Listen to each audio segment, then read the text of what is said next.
Good morning, everybody. This is Jess, the Based Nerd.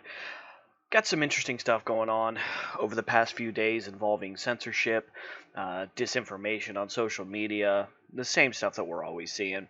And really wanted to kind of tackle this. Got a few articles pulled up here that we're going to read and sort of get a reaction to.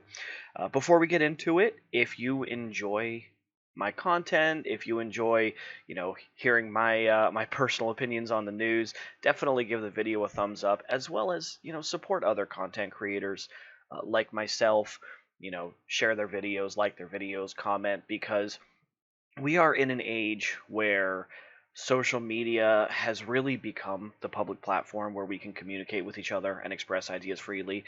And social media is being actively censored. So the people that you support, whether they're Republican, Democrat, progressive, socialist, I don't care. I don't care. Support your creators, like their videos, share their videos, and, we want to keep freedom of speech alive. Just because we disagree with people doesn't mean we want them deplatformed. So, anyway, let's get on into this. So, first article here. This is from the Boston Herald, titled "The Biden Administration Taking Cancel Culture to New Extremes with Facebook Crackdown." The Biden administration is going down a dark road by collaborating with major social media outfits to suppress free speech around the COVID vaccine.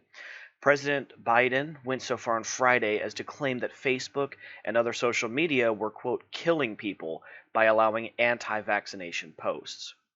Here's a quote from Biden. I mean, look, the only pandemic we have is among the unvaccinated, and they're killing people, Biden said on the South Lawn of the White House before leaving for the weekend. Quote from Boston Herald, Biden must have missed all the stories about breakthrough cases where thousands of people are getting COVID despite being vaccinated. In Massachusetts alone, 79 vaccinated people have died. I don't know about that. I haven't done any research on that. I can't support or deny that claim, but that's definitely something to look into. But politically, it's better for Biden to make it seem like the pandemic is over for those who've gotten the shots. Biden wants to take credit for the vaccines all by himself, even though they were first produced under the Trump administration, and any opinion that diverges from the government line must be extinguished. It's taking cancel culture to new extremes. What's next? Banning Fox News White House correspondent Peter Dossi. White House Press Secretary Jen Psaki even outlined specific steps she says the government wants Facebook to take. Psaki said the White House wants to ban a dozen anti-vaccine websites that are spreading misinformation, such as one claiming that coronavirus vaccines are causing infertility. It's a quote from Psaki. We're dealing with life or death issue here, and so everybody has a role to play in making sure there's accurate information. They're a private sector company. They're going to make decisions about additional steps they can take. It's clear there are more that can be taken.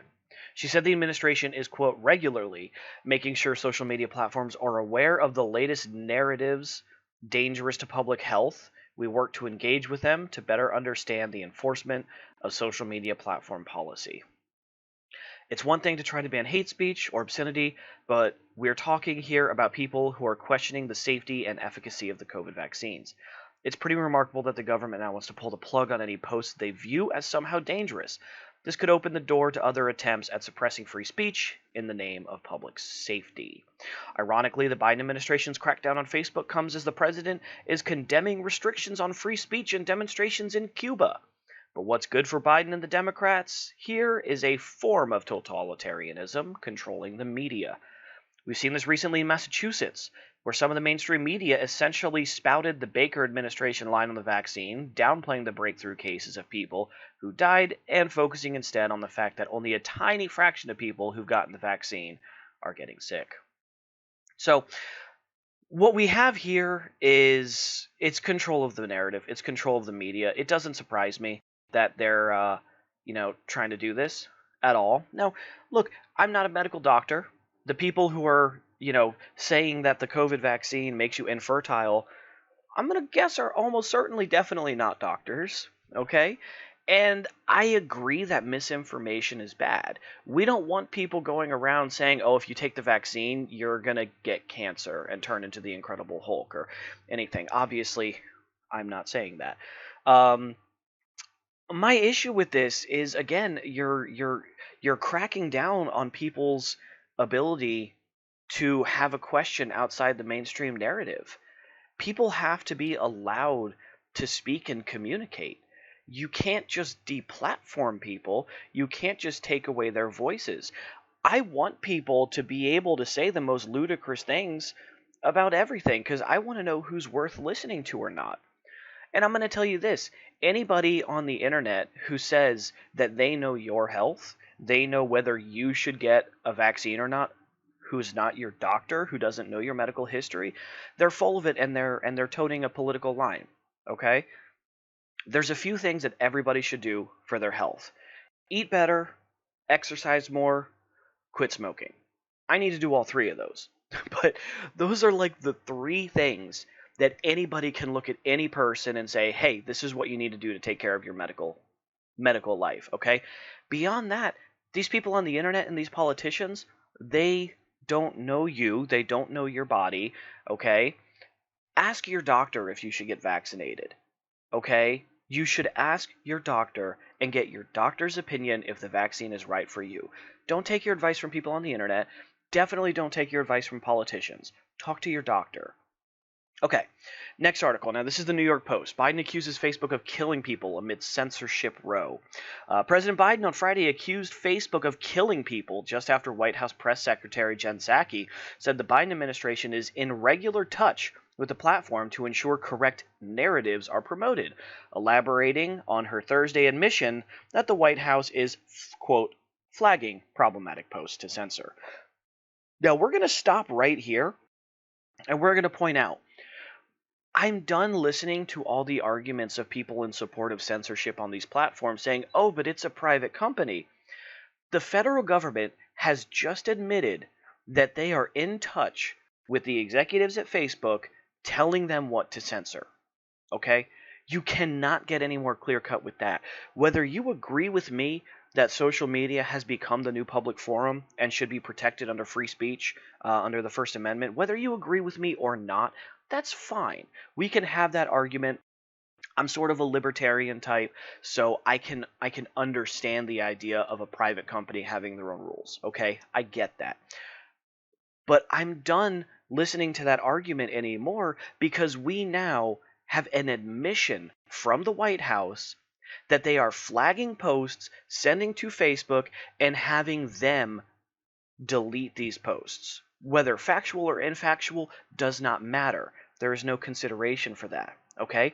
The United States government cannot hire private security and go shut down a mosque. Okay? Oh, well, it's not the police doing it, it's a private company. Yeah, it's a private security company that was hired by the government. You cannot do that. That is a violation of the First Amendment. You cannot use the private sector to violate the rights of people. It just doesn't work that way. So we have a clear admission here that the federal government is censoring people. Okay? Easy. Biden was asked about this message for platforms like Facebook as he departed the White House on Friday afternoon for a weekend trip to Camp David. They're killing people.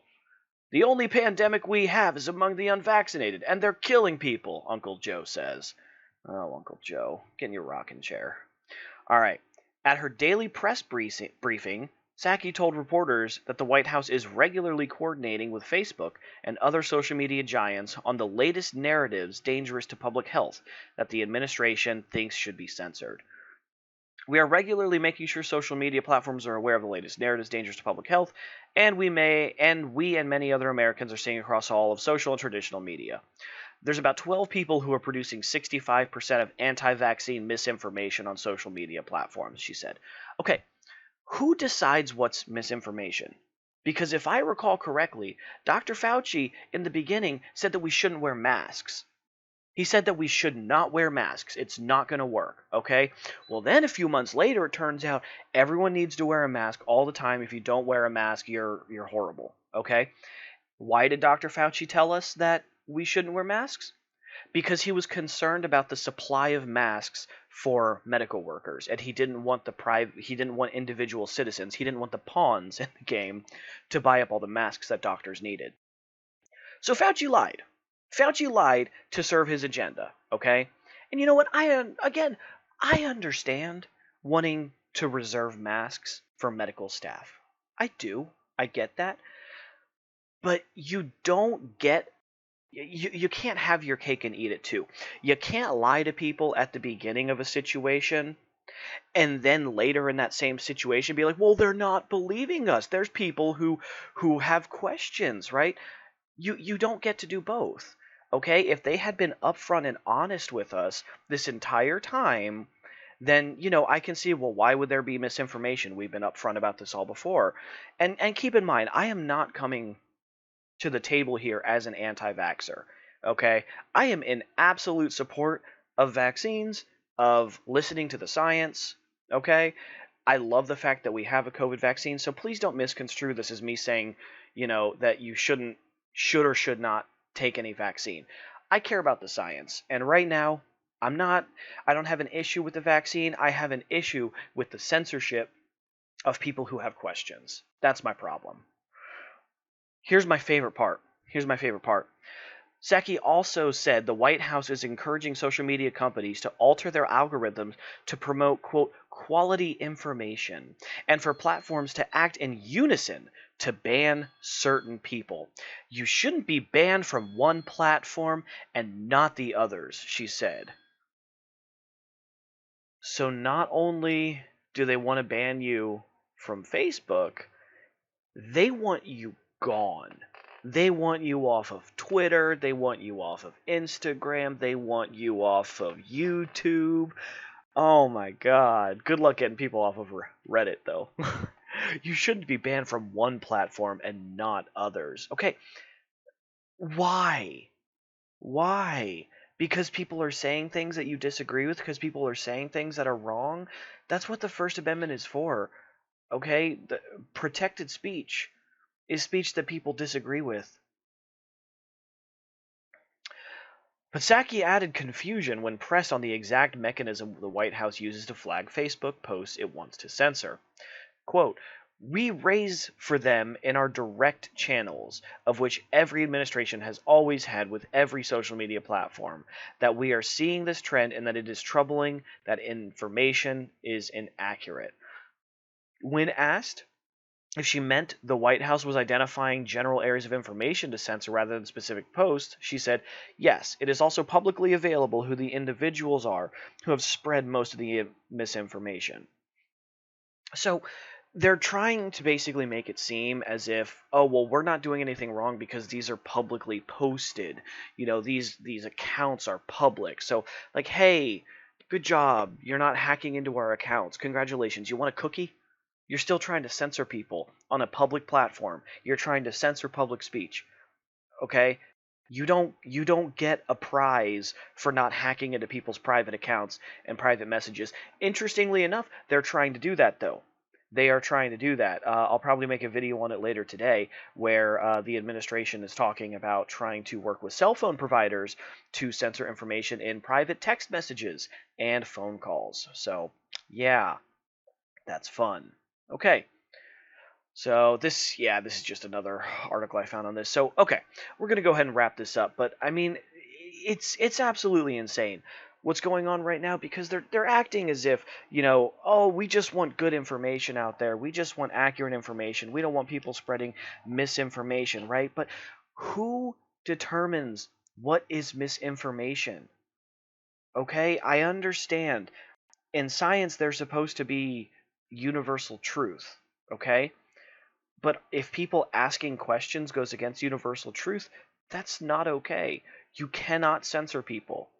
You cannot censor people for saying stuff that you disagree with. And that's really what this comes down to. That's really what this comes down to. They have done everything they can to control the narrative during COVID, and I'm done with it. I'm absolutely done with it. This doesn't surprise me at all. This genuinely does not surprise me at all. And again, I'm not for vaccines. I'm not against vaccines. Okay, I'm for science. I want to see what the scientific consensus is because I don't care about the political crap in my healthcare. Okay, and if you do, you really need to look at yourself and figure out why. You should not be taking medical advice from the president. You should not be taking medical advice from anybody except for your doctor who knows your body. Simple as that. Simple as that. Your body is not a political theater, okay? Your body is not a battleground for politics. So, anyway, that's all I got. I hope you guys enjoyed this video. If you enjoy my content, please be sure to leave a like, leave a comment, let me know what you think. Even if you disagree with me, want to flame me in the comments, it's totally cool. I can take it. I'm a big boy. But yeah, if you like my content, any support would be really helpful. Definitely hit the subscribe button. I post podcast-style videos several times a week. And yeah, see you in the next one.